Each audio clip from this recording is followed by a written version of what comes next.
வணக்கம் நண்பர்களே, என்னோட சேனலுக்கு உங்களை வரவேற்கிறேன். மூதறிஞர் ராஜாஜி அவர்களின் மகாபாரதம். வியாசர் விருந்து. தருமபுத்திரன் சந்நியாசி வேஷம் தரித்தான். அர்ஜுனன் ஒரு நபும்சனாக மாறியே விட்டான்.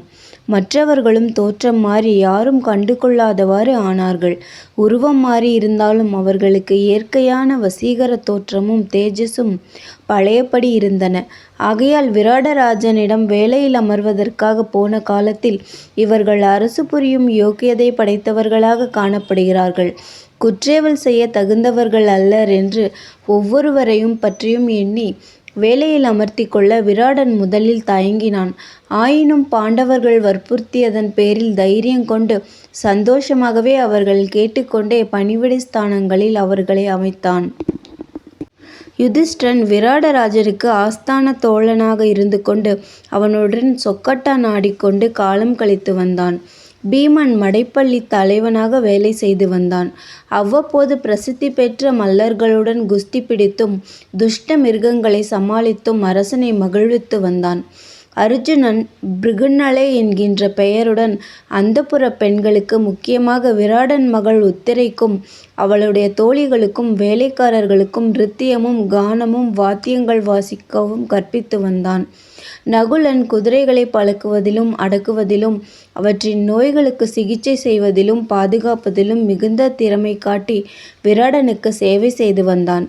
சகாதேவன் பசுக்களையும் காளைகளையும் கவனித்து வந்தான். பல தாசிகளுடைய பணிவிடையை தான் பெறத்தக்க ராஜகுமாரியான பாஞ்சாலி விராடன் மனைவி சுதேஷ்ணைக்கு ஊழியம் செய்து கொண்டு அந்தப்புற சைரௌந்தரியாய் காலம் கழித்தாள். பர்த்தாக்களுடைய சத்திய பிரதிஜையை காப்பாற்றும் பொருட்டு மனத்துக்கு ஒவ்வாத குற்றேவல் பணிகளில் ஈடுபட்டாள். சுதேஷ்ணையின் சகோதரன் கீச்சகன் விராடனுடைய சேனை தலைவன். அவனும் அவன் குலத்தவரும் விராடனுடைய படைவீரர்களாக இருந்து விருத்தனான விராடராஜனுக்கு பலத்தை மிகவும் பெருக்கினார்கள். மத்சிய தேசத்திற்கு உண்மையான அரசன் கிழவன் விராடன் அல்ல, கீச்சகனே என்று பாமர ஜனங்கள் சொல்லி வந்தார்கள். அவனுடைய செல்வாக்கு அவ்வளவு ஓங்கி இருந்தது. அந்த கீச்சகன் தன் பலத்தாலும் அரசனிடம் தனக்கு இருந்த செல்வாக்காலும் செருக்கடைந்து மதியிழந்தவனானான்.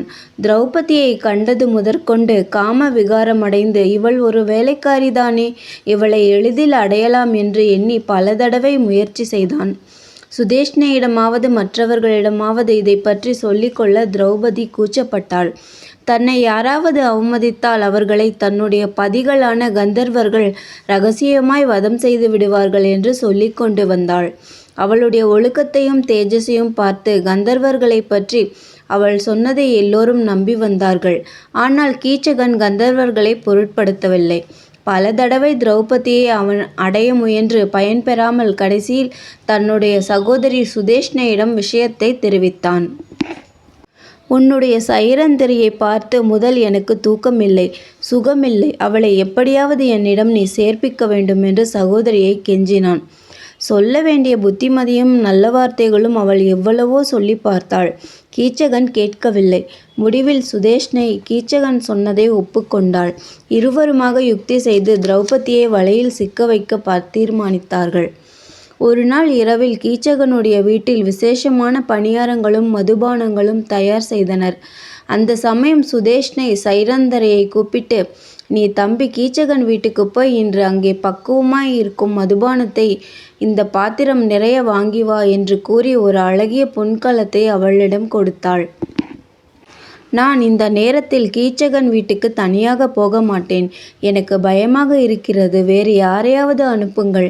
எத்தனையோ வேலைக்காரிகள் இருக்கிறார்களே என்று சொல்லி பலவாறாக திரௌபதி வேண்டிக் கொண்டாள். சுதேஷ்ணை கேட்கவில்லை. கோபித்து கொண்டவள் போல் நடித்து, நீயே போக வேண்டும், வேறு யாரையாவது அனுப்ப முடியாது என்று திரௌபதியை அனுப்பினாள். கீச்சகன் வீட்டில் அவள் பயந்தவாறே நடந்தது. காம வெறி கொண்ட அந்த நீசன் திரௌபதியை கெஞ்சியும் வற்புறுத்தியும் தொந்தரவு செய்தான். ராஜகுலத்தை சேர்ந்த நீ கீழ்ஜாதியை சேர்ந்த என்னை ஏன் விரும்புகிறாய்? அதர்மத்தில் ஏன் பிரவேசிக்கிறாய்? கணவனை படைத்த ஒரு ஸ்திரீயை ஏன் தீண்ட பார்க்கிறாய்? நசிந்து போவாய். எனக்கு காவலாக இருக்கும் கந்தர்வர்கள் கோபம் கொண்டு உன்னை வதம் செய்து விடுவார்கள் என்று அவள் விருப்பத்தை மறுதளித்தாள். எவ்வளவு வற்புறுத்தியும் திரௌபதி கேளாததைக் கண்டு கீச்சகன் அவளுடைய கையை பிடித்து இழுத்தான். திரௌபதி தன் கையிலிருந்த பாத்திரத்தை கீழே போட்டுவிட்டு அவனை உதறி தள்ளி வெளியே ஓடினாள். கீச்சகன் கோபம் மேலிட்டு அவளை பின்தொடர்ந்தான். ராஜசபையண்டை முறையிட்டு கொண்டு ஓடிய அவளை அதிகாரத்தினாலும் செல்வத்தினாலும் மதம் கொண்டு யாரையும் லட்சியம் செய்யாமல் சி தாசி என்று சொல்லி பல பேர் பார்க்க காலால் உதைத்தான். விராடனை தன்வசப்படுத்தி கொண்டு சகல அதிகாரமும் பெற்றிருந்த சேனை தலைவனை கண்டு எல்லோருக்கும் பயம். அவன் அக்கிரமத்தை தைரியமாக நின்று கண்டிக்க யாரும் முன்வரவில்லை. திரௌபதியானவள் தனக்கு நேர்ந்த அவமானத்தையும் திக்கற்ற நிலைமையும் நினைத்து துயரமும் கோபமும் தாங்க முடியாமல் தாங்கள் இன்னார் என்று உலகத்திற்கு தெரிந்துவிட்டால் நேரிடும் விபத்தையும் பொருட்படுத்தாமல் இரவில் பீமன் படுத்திருந்த இடத்திற்கு போய் அவனை எழுப்பினாள். இதை என்னால் பொறுக்க முடியவில்லை. நீசனான இந்த கீச்சகனை உடனே வதம் செய். உங்களுடைய பிரதிஜையை காப்பாற்றுவதற்காக நான் விராடனுக்கு சந்தனம் அரைத்து தரும் தாதியாக இருந்து வருகிறேன். மதிப்புக்கு உரியவரல்லாதவர்களுக்கும் பணிவிடை செய்து வருகிறேன். என் கைகளை பார் என்று சொல்லி சந்தனம் அரைத்து தழும்பேறிய கைகளை பீமனுக்கு காண்பித்தாள். விருகோதரனும் அவள் கைகளை முகத்தில் ஒத்தி கொண்டான்.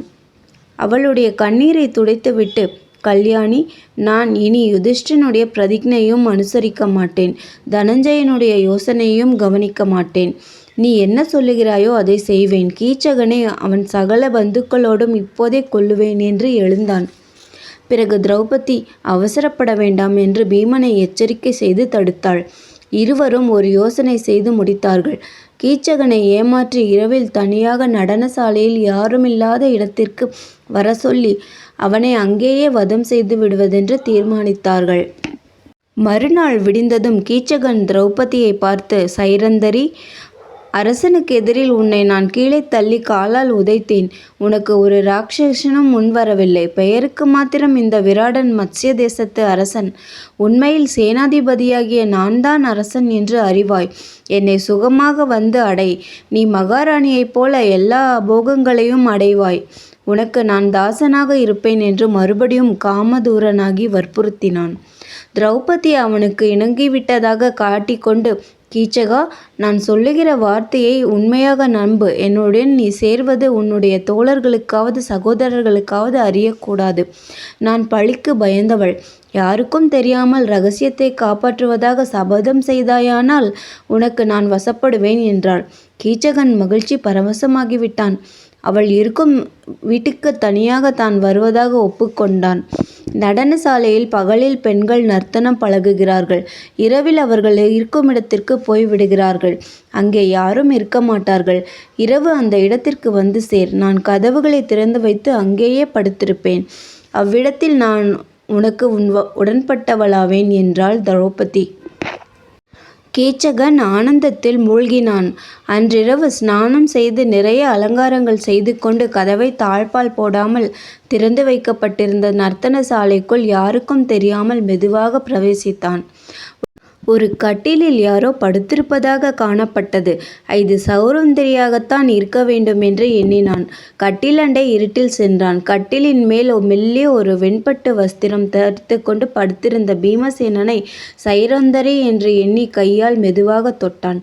உடனே பீமன் எழுந்து சிங்கம் மானை பிடிப்பதைப் போல கீச்சகனை பிடித்து கீழே தள்ளினான். இருட்டில் இருவருக்கும் மல்யுத்தம் நடந்தது. இவன் சைரந்தரியின் கந்தர்வர்களில் ஒருவன் என்றே கீச்சகன் எண்ணினான். கீச்சகனும் பீமனைப் போலவே மிக்க பலசாலி. அந்த காலத்தில் பீமன், பலராமன், கீச்சகன் மூவரும் மல்யுத்தத்தில் சமமான புகழ் பெற்றவர்கள். வாலி சுக்ரீவர்களுக்கிடையில் யுத்தத்தைப் போல் பீமனுக்கும் கீச்சகனுக்கும் போர் நடந்தது.